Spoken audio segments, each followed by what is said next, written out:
Good morning. How are you doing today, Simon? I'm great, Arrow. It's very nice to meet you. Well, I'm so excited to share a conversation with you because I'm one of the late bloomers of John Lennon, and it was well after his transition that I became such a fan, and I think it's because of his story and not necessarily about his fame, and your book really gives that to us, that story. I'm so pleased that you said that. His lifetime is he lived the life of a million lifetimes, right? And it's very interesting whenever you see a kind of potted biography that it can be broken down into so many parts, which also bear examination. And believe me, the first edition of this book was about 10 times the size of what we have now, because there's just no scarcity. They were doing multiple different things every day that were very exciting. And, John and Yoko as a pair of artists to work with is possibly the greatest privilege anyone could have. In terms of the variety of artistic output, it's phenomenal. I just wish the music industry looked at that collaboration as being as such, like Hall & Oates and other collaborators. I mean, she was such a major part in his journey. Yeah, I think to be fair, I think they are more and more now. And, obviously there's been quite a bit of racism and, anti-feminism, and we're coming into a much more enlightened age now. And I'm finding certainly amongst the younger fans that they have virtually zero prejudice towards Yoko and are much more open to all of their ideas, which is really refreshing. It's lovely to see. One of the things that you do in this book is that you feature the artwork. Well, that's how I got to be with Yoko Ono, was because of the artwork and because the show came to Charlotte and they made it a point that we got to talk with her. And my God, I'm so glad you met her. Oh, yeah. to be even connected to her story with this artwork, because if John would have had his way, he would have thrown it away. With which particular artwork are you talking about? His sketches. She's the one that got him out of the trash can. Oh no, I think a lot of stuff was kept, and John had a great deal of sketchbooks that were kept. There's a lot that just hasn't been released. John, as far as I know, used to spend a lot of time just drawing. So yes. Where people would chew gum or smoke, he'd just sit there drawing when he had to wait for something. And of course, if you're in a recording studio for a long period of time, or you're just sort of sitting waiting, he'd get out a pen and paper and just start drawing. And there's some great stories of when John first meets David Bowie, and they just spend some time drawing one another for a while, which I think is really sweet. But he was a great sketcher, and I think that the drawing was part of the visualization process for him, of getting ideas out of his head and onto paper. And he'd been at art college, and had studied life drawing and lettering as part of his art degree. So he was very connected to all of that side of things. I think in some ways he was more of an art student than he was a musician. Yeah, because that's one thing that I've always loved about him, is the fact that he's almost like a stream thinker. He lets things happen and he allows it to move through him, and it ends up on a page. Yeah, I think you can see from the Get Back film, that Peter Jackson put together so skillfully recently, that rather than being a sort of aggressor, which he was painted as being in that earlier period, that he was very much a collaborator. And his warmth and his love and his desire to collaborate and to have people collaborate with him really shone through in the Get Back film, I felt. One of the things that you touch on this that I wish that a lot more radio people or even just journalists would understand is that we don't know who the Plastic Ono Band is, but you go into it and say that it's more than just Yoko being there. Yeah, the Plastic Ono Band was a concept that the pair of them came up with back in 68, 69. Wow. And it was originally a plastic sculpture that had cassette players and microphones and various playback devices and cameras in. So it started off as a conceptual idea. And then the idea grew from that into it being whatever musicians were playing with them at the time, and then into the audience being that their collaboration meant that they were part of the band too, which I think is a rather wonderful idea, And when you think about the virality of what you do, if you're singing a song about love and people in the audience start warming to that feeling that you're singing about and feeling what you're trying to express, that's where the audience starts to become the Plastic Ono Band too. So I think, in many ways, Plastic Ono Band was a movable feast. The original Plastic Ono Band was made of plastic, and it was part conceptualized with Ono. But it grew into a much bigger idea. And for this one, he called it the Plastic Ono Band. So when it came to John Lennon and his music, you talked about the lyrics there. What about a song like Imagine? Because it sounds like a love song, but when you read the lyrics, it's not a love song. I think Imagine's a really interesting case in point because I think it's a punk anthem.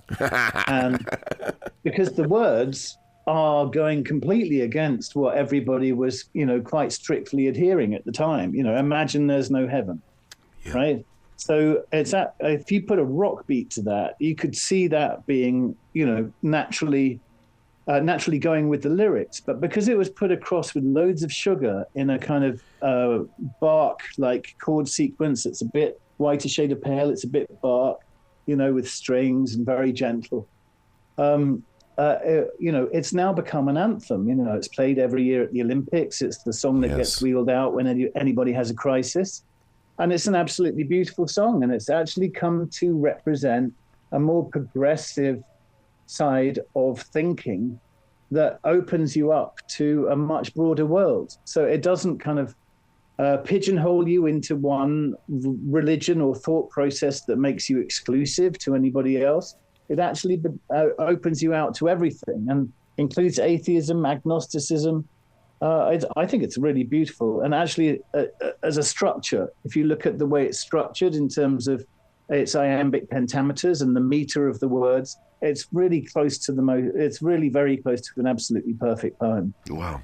It's through John Lennon that I truly do live a lifestyle of I love all people. I have compassion for all people. Even if they are bitter enemies, I still love all people. And to me, that was the message of John Lennon and Yoko Ono.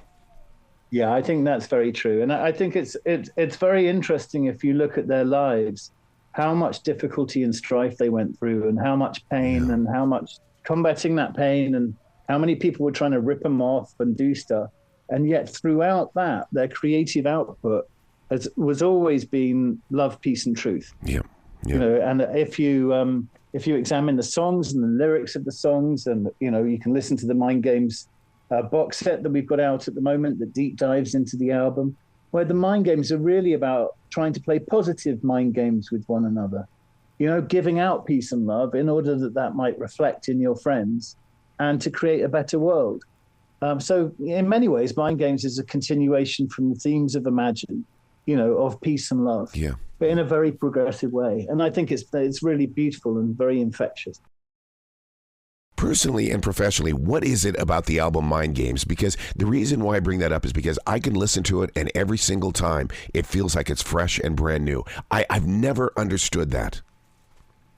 Yeah, I think the standard of musicianship on the album is incredible. And we went on a pretty amazing journey with Sean as he led the team through the remixing of the album for the new Ultimate collection mixes, which are out now, folks. But when they first mixed the album, it was mixed in a very kind of high treble way. So it worked on AM radio and would, sound good on tinny car speakers. And now our hi-fi playback systems are so much more sophisticated that we mixed it across the entire dynamic range. So it allowed us to hear so much more detail in all the contributors and the fantastic musicians. And the guys who play on this album were really the equivalent to the New York equivalent to the Wrecking Crew. They were really experienced New York session musicians. And, in the box set, we explore all of their different contributions musically and isolate some of them so you can hear the detail from what they play. But I think part of what makes the album really listenable so much is that these guys were so experienced that they knew that if there's four of you playing, you leave space for four of you and for the singer. Yep. You don't play all over the top of one another. And if there's 8 of you playing, you leave space for 8 of you. You leave gaps and room. So it's more of a conversation.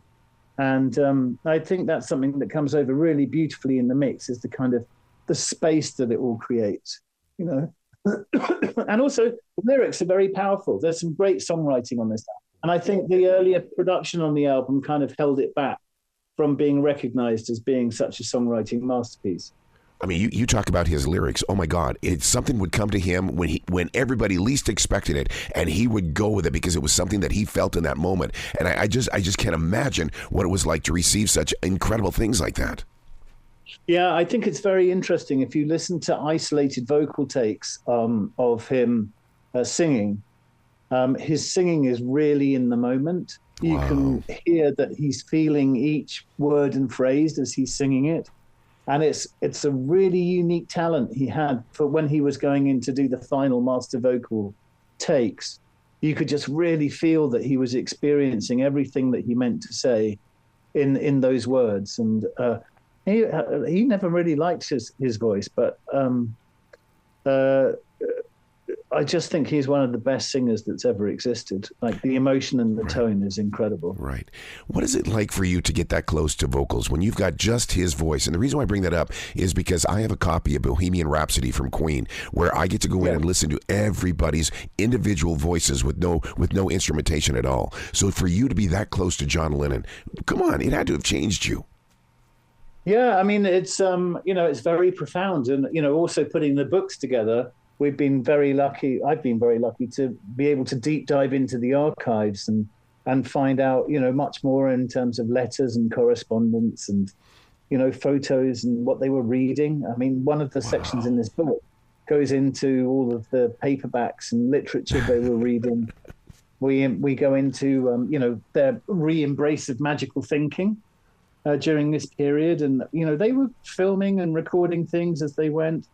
But I think, it does rub off. And certainly working with Yoko for 20 years has been a very profound experience.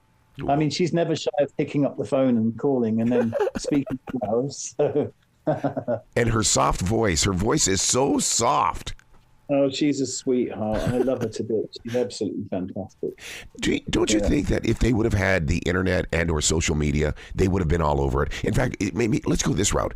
Do you not think that John Lennon and Yoko Ono created social connections because they were always making the connection? Twitter was built for Yoko, and when Yoko jumped on Twitter, that was extraordinary. And when it was great fun when she was doing her, agony aunt stuff. And I think a lot of her Grapefruit book and her epithets are really built for social media. Although social media has changed quite a lot, in the past few years and become fairly antisocial. Mm-hmm. I think John would have been a very powerful voice for peace. And I think he would have been very outspoken. I think it's difficult. The world's changed now and people are more afraid to speak out. I don't think John would be afraid to speak out. I think he would be a, terrific voice because he really stood up for what he believed in, and he stood up for the people around him.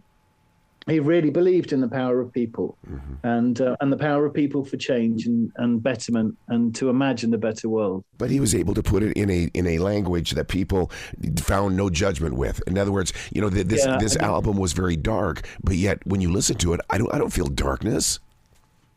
Yeah, I mean, John was great with slogans, wasn't he? And with, précis and reducing ideas down to really small words and phrases that got things over really concisely, and it's difficult when you're a songwriter to try and express something very concisely in as few words as possible. And I think John was a master of that. And that's what makes him possibly the greatest songwriter that's ever walked this earth.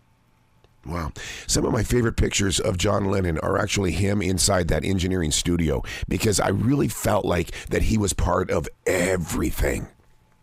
Oh, yeah. I mean, they were great friends with Roy Cicala, who ran the record plant in New York. And that it was their second home in many ways. It was a very, very familiar and loved place for them. And they spent a lot of time there. And I think they felt a lot of safety there.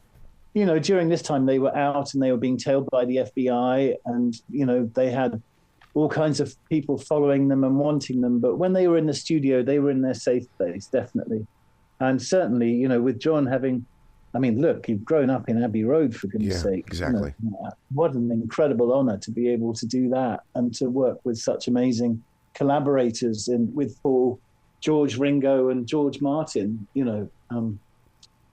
and the great engineers they had there. So, by the time John had got to New York, he was very learned about how to put sounds together, and had a great deal of studio experience. Isn't it funny, though, as a musician, when you see a great musician, they make it look so easy. Like, Eric Clapton's nicknamed the slow hand because it just looks effortless. And I think that's one of the deceptive things about great songwriting, is that it comes over as effortless, but the amount of work that goes into it is so infinite. It's like the Zen painting master who sits by the river for 20 years and then does one brushstroke, and it's the most beautiful brushstroke you've ever seen. There's just so much experience and wit and collaboration that he brings in. It's just been really wonderful to discover that. Was he a master of transformation? What I mean by that is that it seems like that he always accepted change. This is it. Let's grow with it. I think he was a move-on person. Bowie, I think, was more of a master of transformation because he would really transform into a different theatrical image. John was much more about a self-betterment, I think, and seeking ways to be a better human being. And then he'd explore different ideas. And then if it didn't really work, he'd just put it down and move on to trying something else. But a lot of John's stuff he didn't like the lipstick and all of that side of thing. A lot of his thought process was much more about being real and what's going on inside your head and how you can be better with other people. Whereas David, I suppose, is much more theatrical and an entertainer, like Elton too. And they're so good at it. What incredible performers they are. But with John, I think it was much more about what's going on inside your head. And perhaps he would have been a psychologist or, anthropologist if he hadn't been a musician. Wow. One of the things that you open up my eyes with this book is the fact that the greatest thing that they did together. I always knew about the love and peace and different protests in the band, but I didn't realize they fought so much for women's rights. And you opened up my heart with this. Oh, I'm so pleased. Yeah, they attended the first International Women's Conference at Harvard University. And Yoko became very involved with the feminist movement at that time, and they supported Ms. magazine, and they've also, behind the scenes, put in a lot of financial support for women's rights. I think what had happened is, with the kind of macho left, the yippies, the Jerry Rubin and Abby Hoffman, I think they came to a point with those guys where they realized that they were agitators, but they were not, once the revolution was done, who was then going to lead the world? And I don't think that they felt that these guys had leadership qualities. Oh. They were revolutionaries, they were comedic, but they weren't going to lead people to, once you've had the revolution, what do you do then? What do you do then? What do you set up? What's the world? What's the plan? Whereas the feminists, I think, had solutions. The women were coming in with solutions-based offers of equality and were discussing how to make a better world in a very collaborative way. Obviously, Yoko's a very strong woman, so of course John will be a feminist. I think anybody around Yoko is going to be a feminist. So true. And also, John was going through a big period of change in his life. So, but yeah, they remain very keen, and Yoko's still very strongly involved in the feminist movement to this day. I love it. Simon, you've got to come back to this show anytime in the future. Like I said, anytime you like, man. Just give me a call. Just we've got to keep John Lennon's name in the future and keep planting it inside the hearts of the up and coming generations. I'm down, man. It's been great talking to you. Just give me a call anytime. You bet. You be brilliant today, okay? Thank you. That's very sweet. I've really enjoyed it. It's been lovely talking to you. Thank you, sir. All right. Go rest. Have